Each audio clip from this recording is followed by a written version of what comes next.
এক গ্রামে একা এক বুড়ি থাকতো। বুড়ির উঠানে অনেকগুলো কলা গাছ ছিল। প্রতিদিন সে কলা বিক্রি করে সে সংসার চালাতো। একদিন এক শেয়াল এসে বুড়িকে বলল, ও বুড়িমা, তোমার কলাগুলো অনেক মিষ্টি, আমাকে একটা দাও না।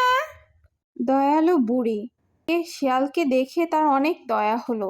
সে শিয়ালকে একটি কলা দিল।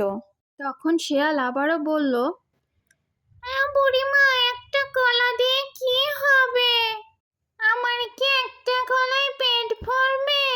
হায় হায়, আমার একটা কলা দিয়ে কিছুই হবে না, তুমি আমাকে আরো কলা দাও। বেশ কয়েকদিন এভাবেই চলতে থাকলো। শিয়ালকে আরো কয়েকটি কলা দিল। শিয়াল এসে বুড়ির কাছে কলা চাইতো আর বুড়ি খুশি মনে তা দিয়ে দিত। কিন্তু একদিন হঠাৎ বুড়ি রেগে গেল। প্রতিদিন এভাবে তো আর চলতে পারে না। সে এবার ঠিক করলো শিয়ালকে এবার শিক্ষা দিয়েই ছাড়বে। আয় শিয়াল বেটা, এবার আমি তোকে একটা শিক্ষা দিয়েই ছাড়বো। অনেক হয়েছে আমার কলা খাওয়া, আর নয়। পরের দিন সকালে বুড়ি এক গাদা কাঁচা কলা, যা খেতে একবারে টক ও কষা, আলাদা করে রাখলো।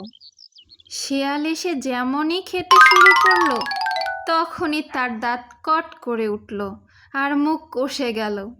শিয়াল কাঁদতে কাঁদতে বলল, ও বুড়িমা, আমাকে ক্ষমা করে দাও, আমি আর কখনো লোভ করব না।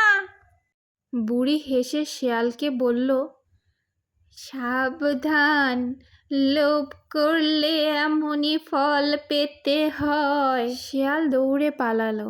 সত্যিই শিয়াল আর কখনো ফিরে আসলো না।